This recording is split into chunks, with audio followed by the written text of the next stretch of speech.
Hello and welcome to the Marina Perry Podcast. I am, as always, your host. And today we are going to dance in a slightly different direction to what we normally talk about. But I got to tell you, as a lifelong committed learner and a student of all things, I'm kind of excited because this is a very, I guess, an arena that I'm less attuned or aware of. And I'm super excited to be with you in the learner seat. So today, my guest is Atlas Talisman, and he is a game designer, but I got to tell you, he came highly recommended when I spoke to a friend who I consider super techie about NFTs. I was like, what is an NFT? I want to talk to someone about NFTs. They said, speak to Atlas. This is the man. He is a walking, talking, living embodiment of someone who not only understands the space, but is moving humanity through his work and is being in this direction. So I'm very excited to talk to you, Atlas, and you're joining me all the way from across the world in Tokyo. Thank you for being on the show today. Thank you so much. No, I love that, the premise that you've brought me here to share, and I really hope to bridge the worlds of art, humanity, spirituality, and the society bent of how we evolve as a culture into the geekery of game design and Web3 and all the stuff that I am completely immersed in here over in Tokyo. And I'm excited too, because I know as a advocate of growth work is that so often we just will pull away, avoid, turn our backs on the things that feel difficult to comprehend and understand. And in doing so, we so often miss out on amazing opportunities. But before we start, we have a tradition in this podcast to ask you as a human, what is the animal that best represents your way of being or your personality, and why? My mind goes to the ocean. I love the ocean because it's this kind of metaphor. Well, it's real, but it's also this analogy to outer space, to the spiritual realm, to the unknown. It's scary. It's unknown. We don't know how deep it is, and it's really strange. So maybe something between an octopus and a dolphin. I love the way that there's such a sentience and a presence in both of them. And probably those could be two parts. I think that dolphins generally are a relief. They're not going to eat us. They're not a shark. And we've got all these like happy stories. So I like to bring positivity, but maybe more an octopus as well, because you're not sure which way it's going to go. And there is some darkness to it. And if you get wrapped in, maybe you go too deep. So yeah. An octopus, yeah. I love that. And as someone who's a massive advocate for parts work in the wholeness space that I occupy, I'm just like, yes, and you are both and more, but that was just brilliant. Thank you so much. And then what would be the superpower that you would choose to possess today if you could? I mean, when I look at superheroes, I love Mirage from X-Men. And it's that idea of, shifting, shape-shifting, of being able to change form. I think that's one of the frustrations being a point of consciousness, is that there's so many artificial borders and separations and boundaries. So I think any superpower which allows me to transgress broad borders or shift my state to better embody my state. Yeah. And there's a bit of a parallel there with your octopus as well, just a shape shift energy. I love that. So let's dive in. I'm really curious. I know you love to geek out, and you obviously what you spend your time doing is really very foreign to me. How did you come to be, a game designer, a person to speak to on this new frontier that we're moving into? How did you get it? Through play. I grew up in South Africa studying the creative arts. I moved to Australia in my early teens, and my fun was just doing theatre workshops and studying commedia dell'arte, Italian mask work, Shakespeare, stand-up comedy, movement practices, contact improv, a lot of improvisation. I think that one of my core tenets and teachers has been spontaneity on stage. So with improv, you really have to surrender to the moment, and you start to become attuned to that thing which, jazz musicians and extreme sports artists and anyone who requires flow in the day-to-day practice starts to become attuned to this invisible language of the moment. And through that, I really became estranged or repellent from the artifice of society. All of these things which estrange us from our innate connection, our trust of self, our integrity, all these kind of things. So I developed open world theater, which is, I guess you could call it my modality, but the more important thing is just stripping away all modalities and all symbology and all pretense so that you're actually in the moment. And so it's about raw, authentic rewilding. And growing up, I really hoped I was graduating into a world where there were masters, where there are elders, where there was this sentient system designed over eons, and I could just learn it and rise through the ranks and serve it. And then I became disillusioned. I was like, oh no, it's just like a bunch of corrupt idiots, and it's just really not working. And there's obvious things which we shouldn't perpetuate, which we do because someone's making $1. It's like, oh, I was really heartbroken by it. So I think leadership is another thing that I really want to cultivate in myself and other people. And so fun and play and innocence and sincerity became my rallying cry. And for many years, I was a consultant bridging worlds. So I've worked with politicians in discussion with refugees using poetry around creating a discussion about home and what that means. I've worked with Aboriginal Indigenous elders, working out how we can bring back the dream time and storytelling to be a cool thing for the youth to want to continue. I've worked in the homeless sector and worked with youth in particular areas where there was, I think it's called brain drain, where people sort of graduate and leave, and then they don't have enough educated people in a particular area. So working with youth workers to gamify and have futuristic visioning of how a particular area could be developed. And so asking kids, like, what sort of buildings do you want here? What do you want to do for work? How should the money work? What do you want the interaction to nature to be in your area? So that was really my work for many, many years as a consultant, a creative consultant, bridging different industries and creating that sort of dialogue. And as a performer, I was a spoken word artist. So I would always tell of the way things could be and what about this, and questioning. I think stand-up comedy and poetry can be used to ask the obvious questions, but it's definitely been a sanctuary for many rebels and maybe genius/crazy people over the years to have a space where they can point out the emperor's clothing and go in these sometimes shamanic tangents to work out what reality is. And so I wanted to make sense, and I wanted play to be respected, and I wanted to have a voice that would be heard. And so I thought, I need to go and get educated. I need to go and do higher level learning. And eventually I still aspire to be a doctor of play one day. So I went to university, I got a bachelor's degree. In fact, I did several different degrees all around the idea of communication design and gamification. So I can talk on the kind of sociological, psychological effects of gamification.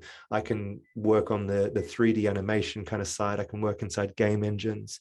And then also with the coding side, I've done some C++. And I mean, that's definitely a smaller part of my skill set, but I've done about a year of a Bachelor of Computer Science as well, looking at under the hood how sort of all the code works, and a master's degree on interaction design and electronic art, which is still in process. And so I kind of wanted to grab all of these different official academic ways of explaining what I intuitively wanted to do, which was just play and connect with things and trust the greater hive mind, including nature, to have a syntropic, symbiotic existence.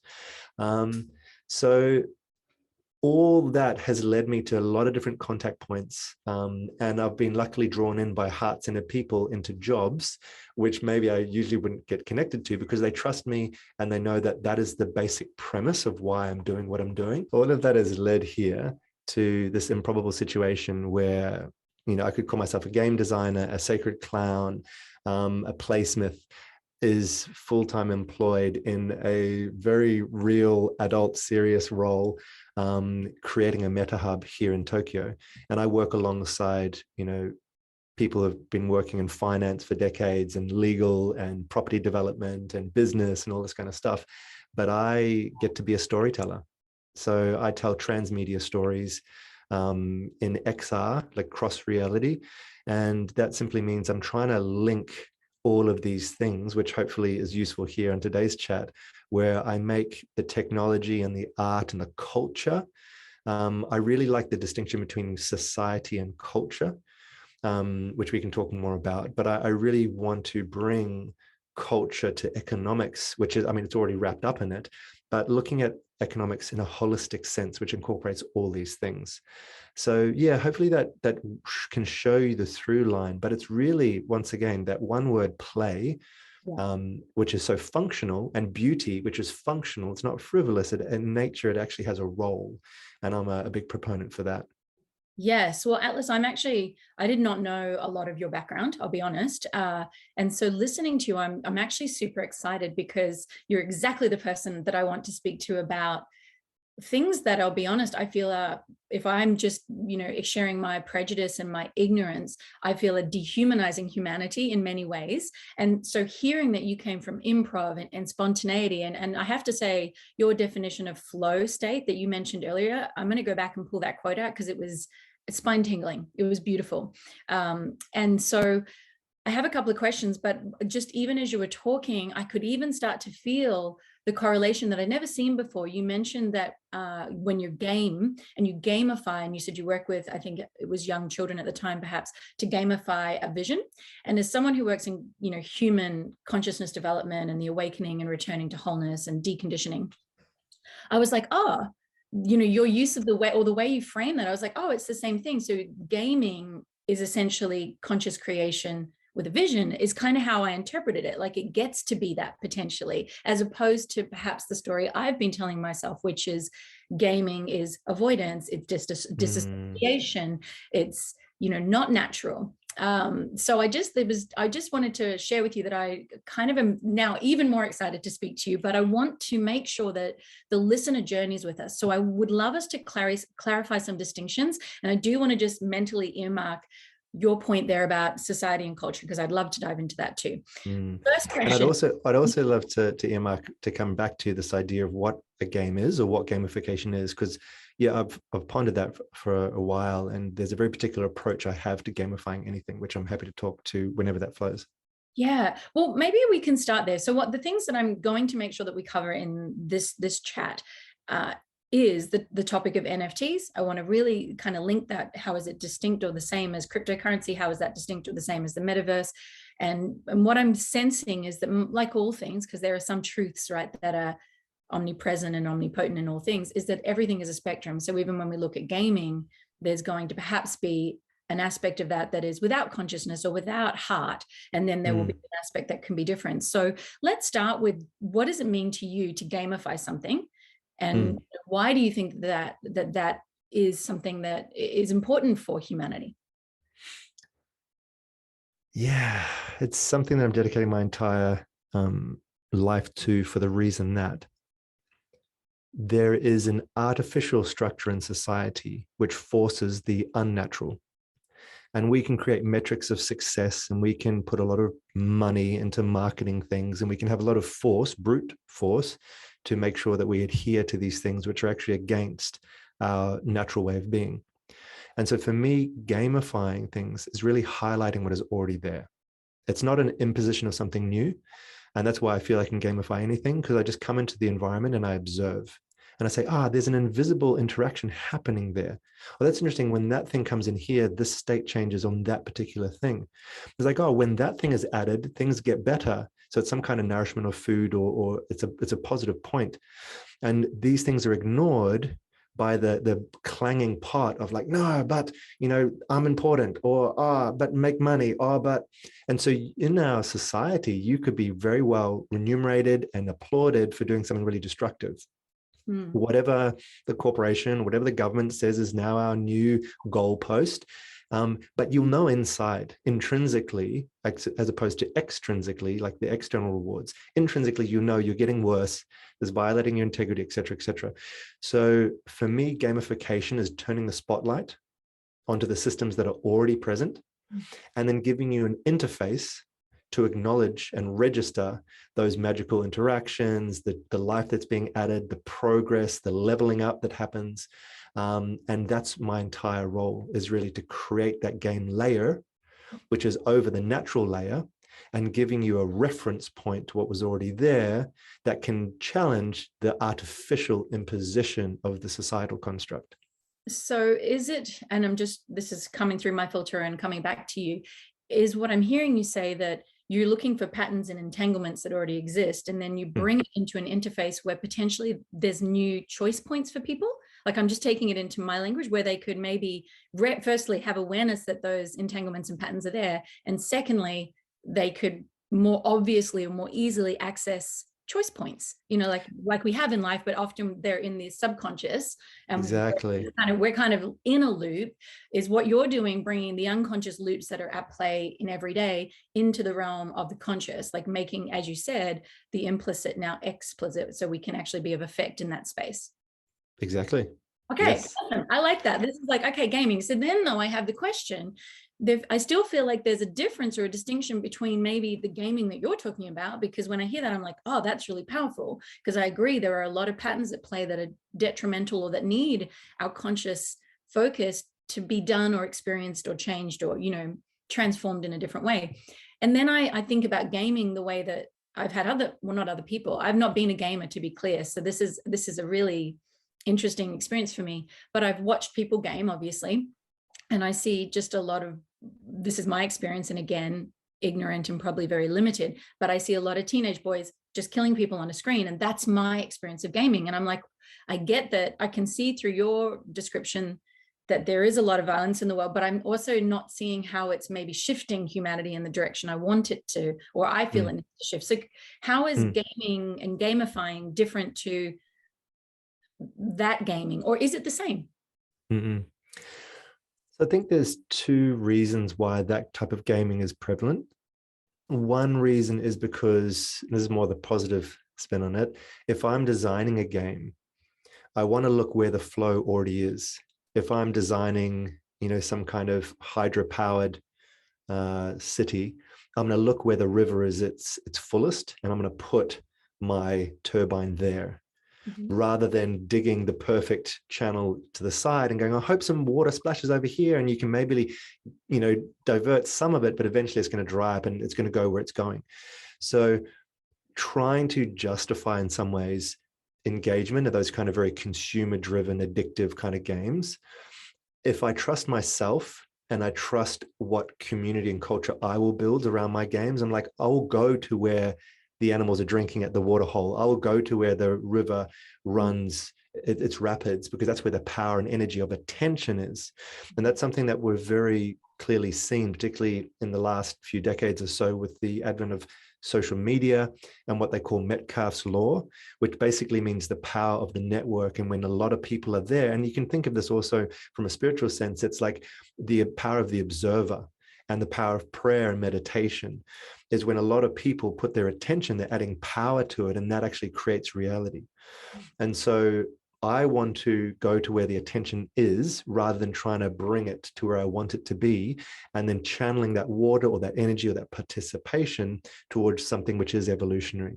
So that's kind of one of the reasons, because people are addicted, people are greedy through generations of manipulation of the concept of freedom and autonomy into a sovereignty which actually isolates you and makes you greedy. Everyone wants to be a king and a queen, rather than understanding the group enrichment of symbiotic living, where I give to the system which gives to me, which is what works in nature, and I get enriched.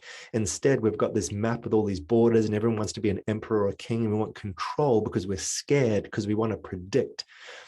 That's one of the reasons that people want to control, is because they want to be able to be ready for what is to come, which is why improvisation is so important, because you learn to trust. You don't need to control everything, because you understand the greater power that is at play with divinity and nature and all these kind of things. So I think that unfortunately, through our education and our programming culturally, we are in a place now we're very fearful, we're very possessive, and we are addicted to a push button response of satiation, where we want something now. I want the sugar hit, I want the porn, I want someone to tell me I'm great, I want to know that when I say anything online, at least 50 people give me a thumbs up. So yeah, we live in a very toxic environment, emotionally, mentally, and economically. And so for us game designers, we're wanting to have game be this other alternate way of playing society, but we do need to go to where everyone's drinking. And so sometimes, game designers will leverage those things which are addictive, and which bring attention and bring a meme. This idea of mimetic cultures, these memes we share, it's intrinsically societal, because it's not just about a funny image of a cat or a dog. It's actually the way that we learn and we echo things out. Right back, in tribal days, if I ate a berry and almost died, I would want you to know that berry is dangerous, and then you'd tell your friend, and we echoed this learning out collectively. So if you can turn something into being cool and meme worthy and trendy and viral, and sometimes you want to probe the person, you might troll them, you might do something that's inflammatory just to get attention, then you get this big groundswell of players, which gives you the Metcalfe law of power, of network effect, and then you can steer that. So what we're seeing is these conglomerates, whether it be Microsoft or Google or Amazon or Facebook, now Meta, that are trying to grab that. And that becomes to the second negative part, which is, I think that in life, many things are both tools of enslavement and freedom. Mm-hmm. And if I was wanting to enslave people, I would align to the natural path to freedom, because that's where we're all drawn, I believe. We know the feeling of love. We know the feeling of emancipation and liberation, expansion, interconnectivity, all these sort of things. And that's why I think a lot of these things have been co-opted. So whether it be our natural love for art being turned into commodities and fashion, which we need to buy, or our natural connection with maybe plants or tobacco or cacao and turned into highly addictive substances, or our natural desire to unify in sacred union and sexuality and turned into porn. So it's like there's already a flow there and it can't be denied. So people try and co-opt it and own it, and therefore drip feed it to us in a degraded way. So I do think that, as well as the benevolence of us playsmiths who want to, liberate the world into a new way of interoperability and interconnectivity, there are definitely fearful people that want to own the world. And I think that you're right. If we are all being subservient to the story being told through these devices, it's going to separate us from our somatic reality. And I like the term sentience being a feeling-based wisdom, not just emotions, but a subjectively connected and known through experience reality of nature, divine, all these sort of things. And when we become disembodied through these devices, we lose that anchoring to our own knowing. And so therefore we're more easily manipulatable. And also we're so visually fixated. If things are flashed at us, it does become sort of hypnotic. And then we get the little dopamine hit of some kind of extrinsic reward, etc. So yeah, I 100% think that there's a dark side to the web, to the metaverse, to the maybe the World Economic Forum's direction of the fourth industrial revolution, as they're calling it.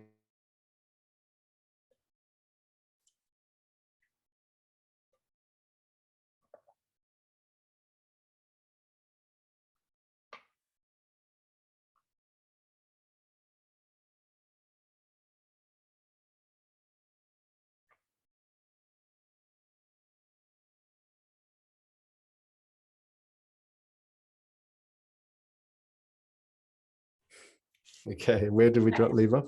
So we dropped with the World Economic Forum and the fourth industrial revolution. Okay, cool. So yeah, when we look at these ideas which are being heavily marketed right now, this is where I want to kind of slipstream in, because there's a lot of money, there's a lot of attention and support and corporate investment in this fourth industrial revolution, because it is powerful, it's undeniable, and it's going to be the next thing that's going to shift society. It's like a leverage point that technology gives us is going to shift the dial hugely, more so than maybe even agriculture or these the printing press, all these kind of things. It's starting to be linked to everything. That's the power of the internet or the metaverse, is that everything can talk to each other now. And so it's just an exponential growth of everything, where your emotional behavior might affect your bank balance, might affect the quality of the food that's grown, et cetera, et cetera. So that's why it's so powerful, is because we've come to a point of consciousness where we can fathom the other systems at play. And we've built, by that I mean nature and spirit and all these sort of things. And we've built an analogy in our tool set. So we've built this Akashic field in cloud servers.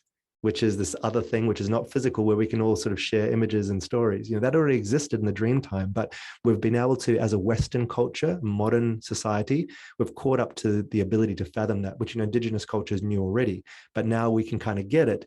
And therefore we built the tool, which can be like an example or a metaphor for us. So that's why I think the metaverse and Web3 is coming to its advent now, is because we're ready to understand our interoperability, our interconnectivity, our interreliance, and all of the flows of the economy, which has not been acknowledged up until now. And the last thing I'll say is that I trust the underlying devs, the developers, the builders, the hackers, because these are people, these are the original tech fools, the jesters. They were poking fun when they were doing what's called phone phreaking, which is when they would like find the beep, boop, boop, beep, the tone to get a free call across the world. Or they're the ones that want to, lift the curtain and show the Wizard of Oz being this little shriveled old man trying to press the buttons and gain monopoly. And so as quickly as the old world tries to grab and conquer Web3, we keep developing new technologies to keep it decentralized and to make sure that there's transparency. And it's a trustless system, meaning I don't have to trust you in order to exchange with you, because it's all done out in the open, which is why it's such a huge leap forward. When you look at the corruption of politics and big business, we're saying like, no, there's no safe haven. There's no, BVI accounts or whatever they're doing with their money. We want to see this in an open ledger that everyone has access to. And you now do all of your interactions right here in the open with us. So I feel like that's just moved a little, and perhaps we just need to bring our definitions with us, so the listener can stay with us. So when is that what Web3 is? Is that what you're saying, that this is the decentralization, and is this moving into the concept of the blockchain? Yes. Because my understanding, although it's very limited, of the blockchain is that that's decentralizing information and bringing transparency where once, we were just pawns potentially in the game of people who better understood how to use the technology, for want of a better description. And so I want to coming into blockchain, crypto, NFTs, and meta in a second, but I just wanted to wrap up what you said, because I can hear and feel through your communication how technology could absolutely be used for the greater good and for the expansion of humanity and the interconnectedness of us. And yet I'm still have that question. Okay, so I totally get where you're saying the gamer has gone, where is the flow already? And when I think about the teenage boys as the reference to the gaming and the shooting, there's a repression of anger, and it's really just waiting to be outletted, because we haven't as a society supported our men through their embodiment of masculinity. We haven't given them rites of passage. There is a pent up energetic flow, and gaming is probably in some ways a really good release of that. Some could argue, if they just get to shoot imaginary people. And yet but isn't the solution not in more technology, but in coming back, as you said, into the sentient of the wisdom of the body? And I do really recognize that people as a collective, and I'm talking the wider collective, maybe less the people that you and I get to communicate with and dialogue with and imagine with, and not to say that they're less available or less able to access this, but they're just currently not, because they have believed what they've been told, and so they are programmed into simply following, let's say, where someone has decided to go with the natural flow, which is maybe not actually natural in my opinion, but has become natural because we are so disconnected from the wisdom of our gut and the wisdom of our heart, and we're now living in this kind of other realm, and we're without our sovereignty. And then further to what you were saying, just as you were saying it, I do believe that the reason people are misunderstanding the energy of a king or queen is because the king or queen is actually in true service always to the, if they want their kingdom to thrive, it has to be in service to the people and the natural resources of that kingdom, or that empire will fall. And so I get the gaming now. When I hear you speak of it, I can see that, yes, someone who has a true intention to direct the attention of the people who are perhaps at the moment still not intentionally directing their attention could do wonderful, powerful things. And yet we still have a lot of corporatization that is, in my experience at least, keeping people what's the word I'm trying to look for? I guess what I'm saying, if I just boil it right down, is I hear how this can be used for good, and yet I don't know that it is being used for good by everyone. And so how or do you believe that it'll, like, is it just a divide, that there's going to be these two, different ways of using it? Or is there going to be a shift towards, this interconnectedness and this akashic kind of energy? Like, where and how is it going to evolve, in your opinion, as you do? And I get that you don't know, but what's your thoughts? Is it going to come together in a way that might be more harmonizing? Trust. Do we trust the power of what is? I think that the artificial marketed system of success and priorities is not sustainable. And we're seeing the crumbling of many old institutions. The facade of royalty and politics has dropped well and truly over the last few decades. And it takes a lot of effort to hold up the fallacy of the old guard. So I just trust that if people can talk to each other, if people can feel each other, if people can give subjective reports on the field of wherever we are, if nature can start to have a voice through technology into the collective conversation, and if artificial intelligence, based on principles, not on subjective investment, but based on principles, we're just bringing more voices into a singular system. And so I just trust that that is actually going to shake itself out, because there's such a power in equal distribution. There's such a power in communication and flow. There's such a massive tidal wave in humanity of wanting love and wanting to give love. We actually, I think, want to contribute more than we want to take. So that's just why I think it's such a good idea to connect everything, because you're going to allow, it's like you've got all these separate rivers and you're just funneling them all into one river, and the overarching momentum and dynamism and pattern is going to take over. It's just the natural law of how I see it sort of playing out. And I'm happy to talk about technologically how that's being achieved, but it just as a premise, it's just trust that the good things are damn powerful. And, good and bad is obviously up for debate, but what I mean is harmonious, the harmonious things. Because if you look at life as a musical score, things will be amplified or repressed, things will be dissonant and clashing, or they will bring to life, they will open. And I'm talking from technology to human heart to nature, to all these sort of things. And so it's almost unavoidable. And if you're going to be, like I said, banging that pot and pan, the overarching that is gonna just melt all of the borders, and it's going to allow the true essence of all these systems to, in syntropy, it's about the idea of different systems leaning in to support each other, rather than entropy, where everything's isolating and mistrusting and not connecting and not sharing. So I just think it's a syntropic evolution, and it's going to be some kind of renaissance. And at least that's the vision that I'm holding. Right. Well, that vision makes me feel a lot more buoyed for for the fusion of AI and humans as we previously know it. And I guess that is taking the tact, if we were to look at belief structures, that people might be like, okay, well, what would I have to believe to be able to sit in that space? And I guess it is that, the universal sound or song of oneness also only creates that which we choose to create as consciousness, right? So it's here because it's meant to be here. And so that desire to resist it is foolish, because this is the unfolding, if you will. So I can sit with you in the trust, and it feels better to do that, right? So what is an NFT? Let's go there. Because I could see you and I could have really, unbelievable conversations about a lot of things. But today I'd like to really cover this, because I have someone that sparked my desire to speak to someone on this, because they had seen an article about an NFT, and they were saying to me, it's just digital art. I don't understand how it's different to like a graphic design. And yet someone just sold it for, I forget the amount, like $35 million or something. And then I'll say, what are they going to do with it? They can't even put it on a wall. This was kind of the conversation. I was like, that's the question. I don't know the answer.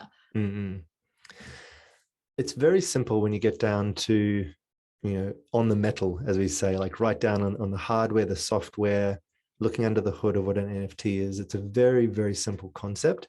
And I therefore understand why people would say, oh, it's just digital art. Why does it matter? Because we're not selling the art. we're selling a technology and a premise that is going to totally shift economics and indirectly finance as well, but also accountability, infrastructure, all these kind of things. So when you look at what an NFT itself is, it's simply just a standard, meaning we agree that when we create a contract, it's going to have these kind of qualities. It can, hold this kind of information. It can do this, but it can't do that. So that's what an NFT is. It's just a type of a smart contract, and we can talk more about what that is. And then when you own an NFT, all it's saying is that I created something, and now you own it, and we can track all of the exchange of hands that it went along the way. So that's all it is. And I can tell you why that's important, but they have this whole right-click save thing. It was like, well, you've paid, in one of the cases, it was a $69 million purchase of Beeple's Everydays. That was something that happened at the beginning of last year, which really was a watershed moment in the way that I'm using that term, meaning it just broke open a lot of interest artistically, but also financially into the potential of NFTs. And we had this kind of NFT summer last year. So, but that's all it is. All it is, if you look, it's kind of unsexy, to be honest. You look at this little bit of programming code on the screen. And if anyone's seen any like hacker movies, it's just like that. It's just a few different commands. And it simply says, I've got this unique identifier. So it could be, token ID 1172 or whatever it is. Mm-hmm. It was created at some point by, say, me, the creator. Mm-hmm. And then you now hold it, and it's open ledger. So that means that, there's maybe hundreds of thousands of people who all have the same copy of that same logbook, saying it's definitely, in your hands now.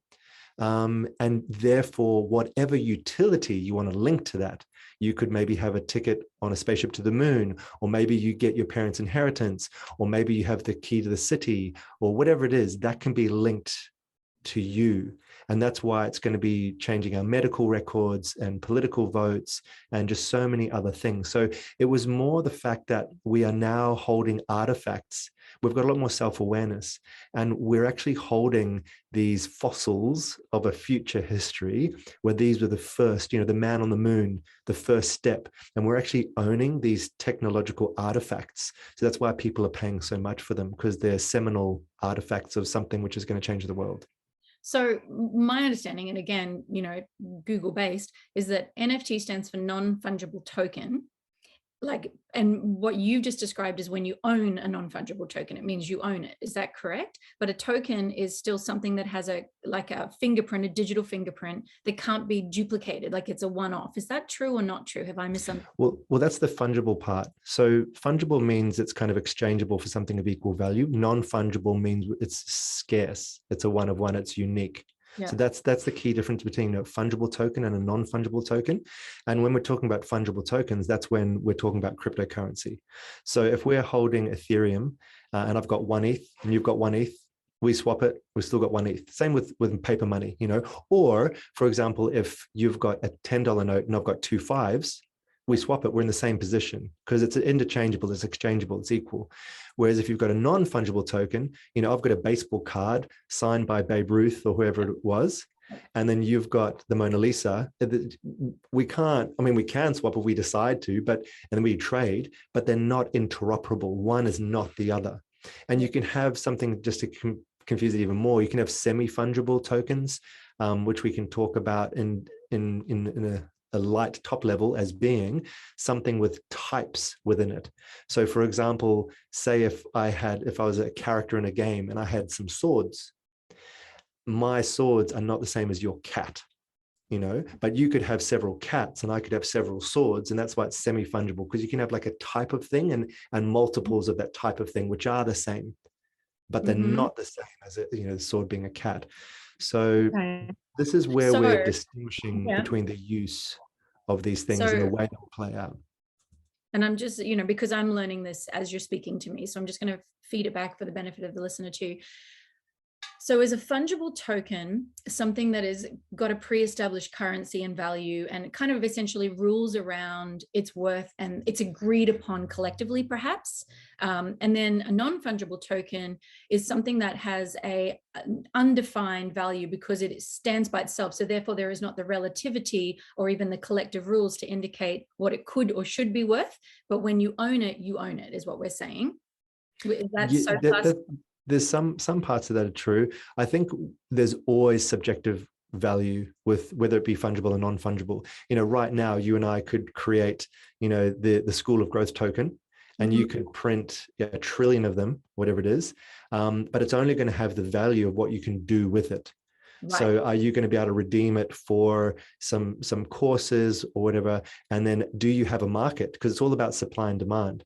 So if you had millions of people wanting to use it all of a sudden, well, it's a wanted thing. And we see that in normal fiat currency, which means government issued currency. I mean, these stock prices and these currencies on the world trade market go up and down based on, once again, that king has, been overthrown. So that country is now in jeopardy, or wars happen and this and that. So it goes up and down. So it's always going to be speculative. But yeah, some of the stuff you're saying there is accurate in the way that it's unique, but both of them have to have utility.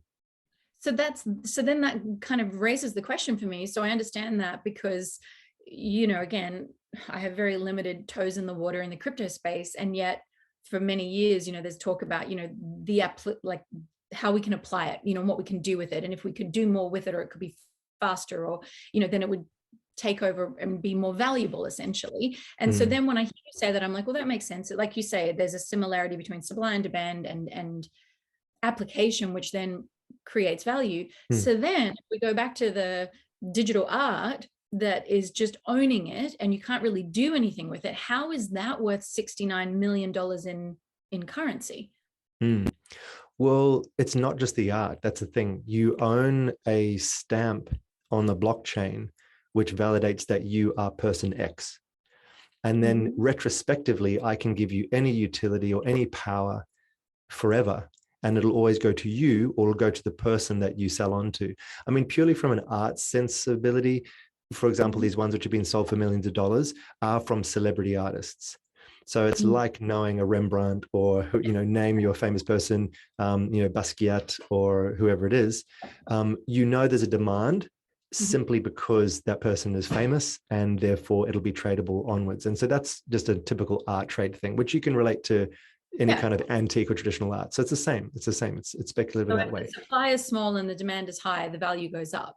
So then, and then this is leading into the next question for me. So I get that inside of the space where you are in the language of, I mean, it's kind of like if an alien came to Earth and I'm like, well, paintings on the wall here are worth a lot. They'd be like, why? Why are paintings on the wall worth a lot? And then just through our filter, our perspective, our values, maybe they are. And even in people who understand art, there's still going to be people who don't appreciate art and wouldn't pay the money even if they had it. So I understand that. But then my question is, because when I asked, what do you do with this, art piece? Someone said, well, you put it inside. You could put it, for instance, inside your metaverse apartment in the same building that, I don't know, Michael Jordan has a metaverse apartment in. And then I've, and again, I need more clarity because I'm really flying blind, but I've seen enough to have these questions where then people release what to me look like characters in let's call it like a digital band, like monkeys that have maybe they're pirate monkeys. I'm again making stuff up, and perhaps you can still see where I'm getting my very sure. But it's like pirate guy with the patch on his eye, and then it's pirate guy with the punk hair, and people are buying, and I don't know if the term is skins, but they're essentially buying, are they buying identities or are they buying pets? Like, what is that they're buying? And are they essentially creating like an adult version of Minecraft? Is that what's happening in the metaverse? This is an honest question. You can see my ignorance based on your laughter. I'm not laughing at any ignorance. I relate to it. Yeah. No, I think it's great. And it's all very, very accurate. We're kind of fumbling around with exactly what this whole new sphere is. And it's the same kind of misunderstanding of, like, I remember watching an interview, I think it was with David Letterman and Bill Gates about the internet. And then he was kind of mocking, is like, well, I can already listen to the radio and get a live game Sort of, why is the internet better than the radio? And then if you think of it today, the internet versus radio is a one-way stream where I can listen to things, broadcast to millions. Internet, I can have interactions, I can upload my own things, I can send documents, I can have an interact, it's just like, it's totally not comparable. So, but you can understand if all you know, as what was it, Henry Ford maybe quoted or misquoted as saying, if you ask people what they wanted before cars, they just say, I want a faster horse. Yeah. So it's the idea of, we just don't know what we don't know, and we can't quite fathom the value. But if you look at things like Fortnite, for example, because you're talking about skins, I think people buying skins, meaning, you could change what your clothes you're wearing, you could maybe change, what your face looks like, you could change maybe your species, all these things, basically who you are. That outstripped, I think it was the highest, this is last year, it had more revenue in the billions than all, like Coca-Cola, than all of the big brands you would think would be making lots of money, maybe Shell, whatever it is, petrol. It was, kids essentially spending money on changing how they looked in the metaverse. So it's just about this age-old thing of our identities, our social relevance. And so there's a lot of money going into that. But I guess the key thing to understand with this is it's a key to open the metaverse. So don't think of the value as your passport being a little book that you put in your sock drawer and use once a year. The passport opens you to the world. You get to sit on a plane, you get to lie on a beach. And we're going to extrude these two-dimensional images. And we've just basically come to the doorway that people are knocking on. Oh, I can go onto Facebook and I can look at a photo. Can I go into OpenSea and look at a photo? It's like the baby steps that people can understand. It's relevant. But that one image of a monkey, as you said, has already been turned into brands. They've turned into bands. They've turned into fast food chains. And it's going to increasingly be extruded, like pulled out into other dimensions, where that character will now be a 3D rigged character that you can run around in. And then that 3D rigged character has special access to a membership club. And that membership club maybe gets you some free land rights, where you can now buy land and build a hotel, and you can run your business, and you can ... whatever the economy leads to. It's your turnkey opportunity to have stake in that new world. Yeah. And it's interesting. I remember, feels like a random comment, but I guess I'm updating my awareness and the paradigm through your conversation. But I remember sitting at a traffic light actually quite recently outside a shopping center and just watching, I think, a group of 6 humans cross the road. And I was really struck by this sense of humans are really odd looking creatures. Like, when you really go, wow, we are odd. And then noticing how because they just come out of this shopping center, which is one of the largest in Queensland. And I'm thinking about the money and the shop fit out and the foot traffic and the leases paid and the products sold and the consumerism that goes on inside of this man constructed giganormous building, right? And that people have just come out of there and they've gone to work in jobs that they probably don't like. For the majority of people, I know lots of people are blessed to do what they love, and I hope that more and more people get to have that experience. But many people go to work, earn an imagined currency, take it into this very real, in this reality at least, shopping center, spend it, and put things on top of their body, right? So it was more the awareness of the clothing. I was like, they've gone and I'm looking at them and some of their clothing choices, the part of me that loves fashion was judging and at the same time finding hilarious, and then judging myself for the awareness that why do we even clothe ourselves when we came perfectly encased in a skin suit? So it's almost like the, what's the word? Like the ridiculousness of even this reality, was just hit me so profoundly in this moment of we're on a loop to earn money, to buy new things, to adorn our skin suit with that doesn't need any adorning, right? It was like, what is going on? It's superfluous. Yeah, it's superfluous. So then when I hear you say about the skins in, because my partner's son is really big into gaming, and that's who I heard about skins from. And, he doesn't spend money on anything, but he wanted to spend all the money on this. And I was like, but why? And then it's because there's a part of his identity that's very much alive or living, if you will, inside of that game that you just described. Culture, so in the same way that I want to go to the shops and maybe buy a new dress, which to my partner seems ridiculous because I already have 5 dresses in the wardrobe, but to me seems like a very real need. I can start to, if I sit in that awareness of self, I can start to see why for him and his values and his experience, that in this game, Fortnite, a skin is relevant. And then I can start to now, I guess is what I'm sharing, see what you're saying, that there's going to be a new dimension, or there already is, and we're just unfolding it. Your metaphor around the beginnings of internet hit me hard, because I remember my friend first telling me dial up, like, and it was, and I was just sitting there so bored. I was like, this is just a piece of shit. No one's ever going to use this thing. You have to wait 20 minutes for basically a Word document to open. Useless, right? Not going to happen. And then I fast track now and I'm like, right, cool. Now I see why some people understand where the evolution of tech is going. So then I guess the only question I have that remains around this in particular, around, I guess, my natural resistance, because I have to be honest, there's a part of me that's like, but if we live in a fake world, isn't it all fake?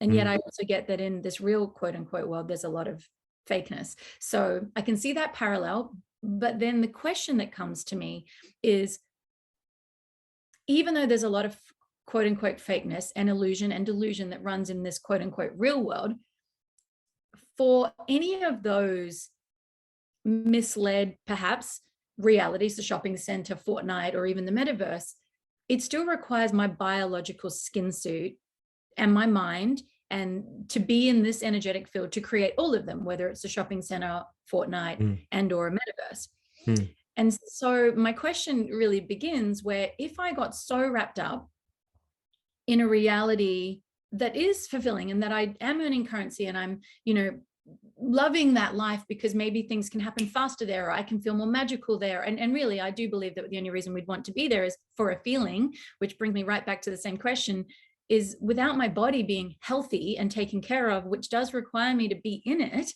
to move it, to feed it, to nourish it, to get into sunlight, all of these things. Nature, as you said, it has a harmony, it has a rhythm, there is a naturalness to it. I guess my big question is, if we really go there, because the flow is, as you say, going there, do you just believe that we'll find a harmony and that it won't? I just, based on history, I look at the addictive nature, I'm like, how are they not just going to end up shriveled in their body, but really alive in this other state until they just, I don't know, die? That's my big question. How do we not have that happen? Or is that a natural process of, our consciousness coming to extinction on the planet? I don't know. Your body is already in the metaverse. Right. And so if you take my previous premise for gamification, these things are already affecting us. Your body is already, even if you're not on, a virtual reality simulation, your emotional attachment to our devices is already affecting your health. And your conscious awareness that women and children are being trafficked, and that there's corrupt men playing war games. The Internet of Things is about having conversations, and by conversations I mean an exchange of signals, particles, information across borders, which our old economy couldn't account for.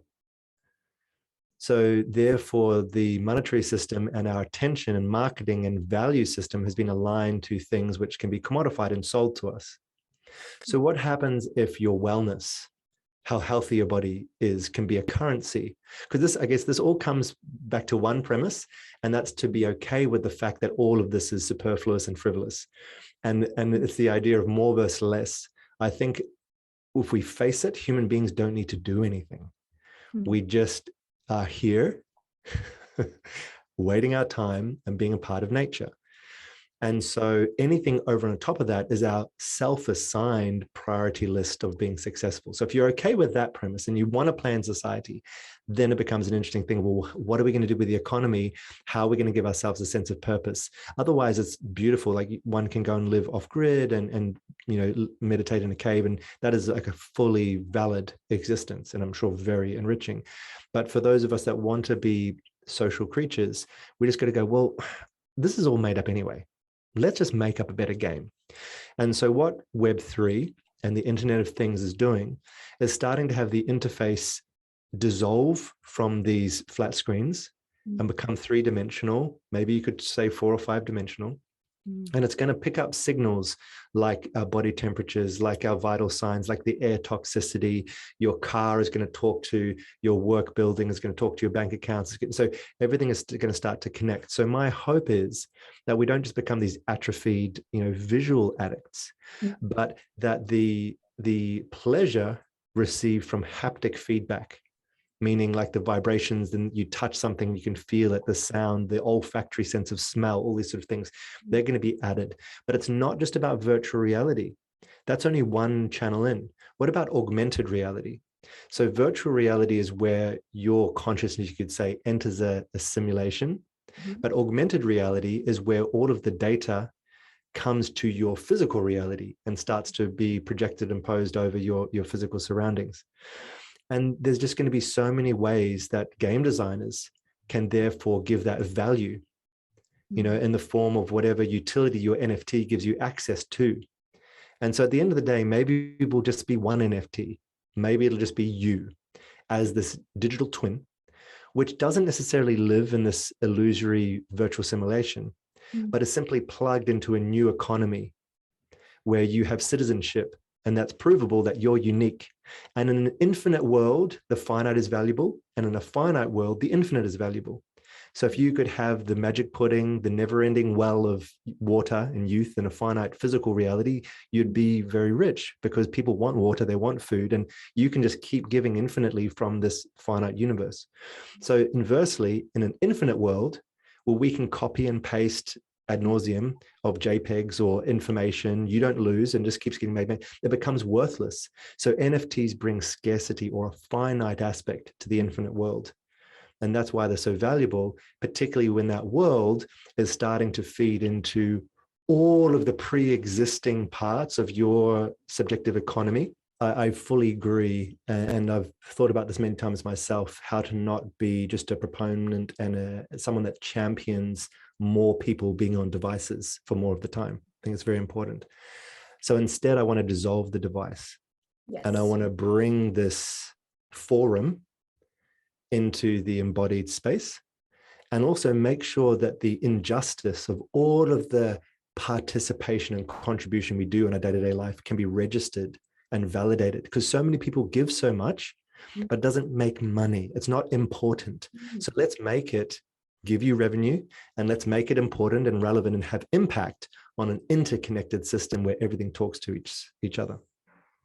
Right. So when you something that really just hit me and kind of blew my mind open, because I've heard of the Internet of Things, but I've never really heard it kind of in the way that you described it, which is where really you're going to fuse AI or the digital space into the organic, but what I would call, 3D reality here. And that everything is talking to everything. I mean, as someone who understands energy and vibration, that does make sense to me. That's already happening, as you point out. That's already happening.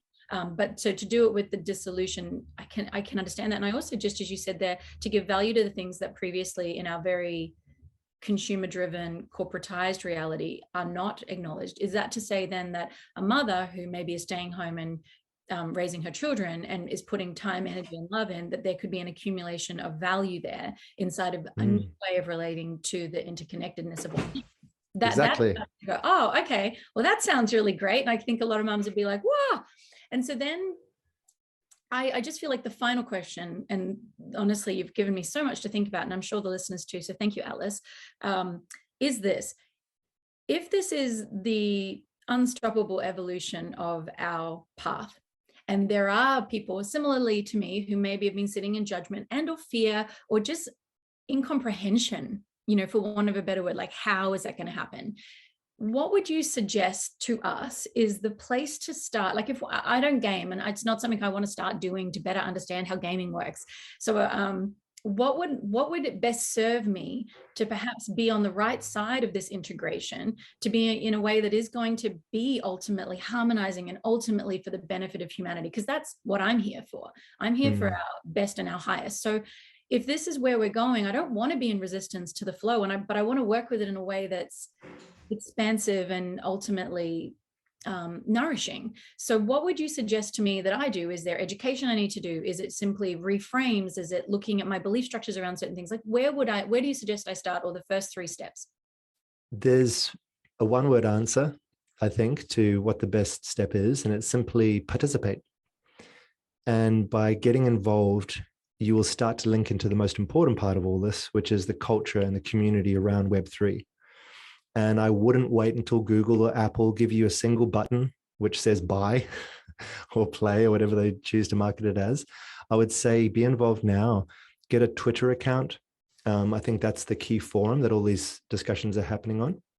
And attend Ask Me Anythings, AMAs, these forums where you can literally just talk to the developers, talk to the artists, talk to me. Follow me on Twitter. And there's a lot of great projects. One that comes to mind is one called Webiverse. And I really trust those developers. They've been building the metaverse before it became a buzzword, before Mark Zuckerberg changed Facebook to that name and wanted to own the IP. These are people that have the hacker ethos of it being a shared, co-created reality. So, and our mutual friend, Roscoe from SyncDAO, he's a solar punk, and I trust his intention in the space. I'm here in Tokyo. We're building a hotel which is going to be a meta hub.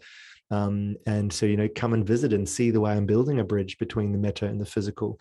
So I think at the end of the day, trust yourself. I think that we actually do have a barometer internally of what's true and what's bullshit. And just participate. Don't stand on the sidelines. Otherwise, those that do play will name the game. So lean in instead of out. Yeah, lean in. I love that. And that's one of the reasons I was very excited to have this conversation today, because I can just feel that it's a groundswell, and my sense is I need to learn to surf the wave as opposed to attempt to run from it, because as we know in the ocean, that's not something you get to do. You have to work with it in some way, shape, or form. So I think just to give a really practical analogy or link it into something which obviously holds power, what we're doing is we're combining information, finance, and governance. And so you can think, if you've got money and you've got group agreements to control and steer and vote on things, which is essentially what nations are, and then you've got that participation around information, which is openly verifiable. What else is there in society? And that's why it's this really dangerous and powerful thing, because it's starting to create an open distribution of those three things, which up until now have been centralized and owned and behind closed doors, behind a secret handshake by sweaty old men in suits. So now we're going, no, bring that out here, because that's the actual matter and mana of our culture. Well, that I'm a stand for. Yeah, sovereignty. You can, I'll eat at that table all day long. And so when I hear it like that, I think even as I reflect from the beginning of this conversation and previous me, I guess it's just the sense of lack of confidence rather around the tech application. In theory, so much of what you've explained to me today and shared, I'm like, yes, that sounds awesome. Yes. And so even based on that, if as a listener today, if like me, the tech stuff either scares you or just doesn't inspire you, perhaps, the opportunity for us is to lean into the underpinning pillars of philosophy and ideation that Atlas has shared with us. And if those align with your values and what you're here to be a stand for, then I guess the invitation today is for us to work with or work around or just lean into, as you said, those other aspects until, as in all areas of life, we gain at least enough understanding and comprehension to be able to sit at the table and participate.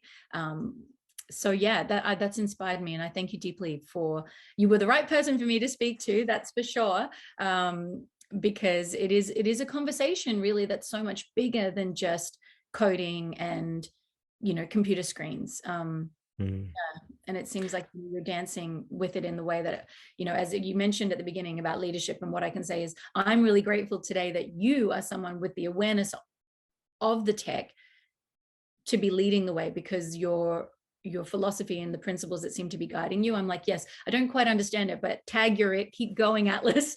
I'm passing the baton, run forward, go. Yeah. So that at least just put my heart and my soul, while I'm still identified as ignorant, at rest today. So yeah, thank you for doing the work you do. Thank you so much for those words and the shared love. I think that ultimately cynicism is good.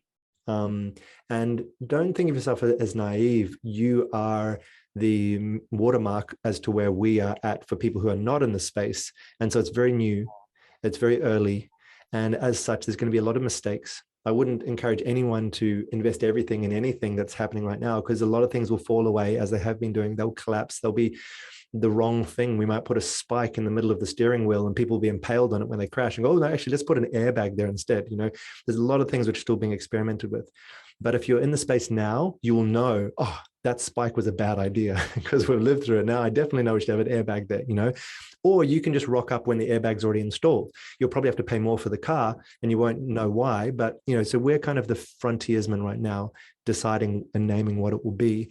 And for now, sovereignty is important because our leadership and our society and our elders have definitely failed us. But my aspiration is that the silos of sovereignty and independence can slowly give way and be surrendered to an omniverse, where we actually trust nature and we trust spirit, and that's got enough of a purchase in our artificial society that we can actually hand over and be part of it, rather than having our little guarded forts, which we currently need. So that was just my last talk about sovereignty. I think that sovereignty and freedom and individual will is important, but like an adolescent, we want to show that we have the ability to shave our head or smoke a cigarette or say fuck you or whatever it is. And it's good to know that we have our independence, but at some time we also need to acknowledge the power of our collective. And so maybe one day when the collective society is aligned enough to the true wisdom and supremeness of nature and spirit, then we can actually give some of that sovereignty over, and be the all-powerful species that I think that we are born to be. Well, yes, as someone who works and speaks into sovereignty a lot, I would argue that what you're saying is correct. And at its core, true sovereignty is the returning to love frequency. And, the way I've always thought that we'll save the world is if every sovereign soul returns to their wholeness and the awareness of that, then there is no need to have power over or to take, because the lack mentality would dissolve, the fear mentality would not be there. We would feel our innate power as a piece of the collective whole, only a fraction of it. But in my wholeness, I return to the wholeness, right? So I agree with you. And, I guess what I'm also sensing today is that those of us who have that awareness are doing it in our individual ways, whether that's through tech or through, face-to-face interface at the moment. But it's really nice to speak to someone who's doing it in a way that I can't comprehend and yet can still feel and sense as same frequency. Which is really beautiful. So Atlas, thank you. So I'm sure that anyone who has, journeyed with us today and listened will only have more questions. And equally at the same time, I think some really clear answers too. So thank you for sharing and bringing your wisdom. And we're going to link to you. I'm not sure if you are a resource that people can continue to, I know they can follow you online and just be listening to your shared thoughts. But as you said, perhaps when what you're doing in Tokyo is tangible, people can go there and experience that. And we'll also link to your recommendations. So yeah, thank you for your contribution. Deeply, deeply appreciate you. Thank you so much. Thanks for playing.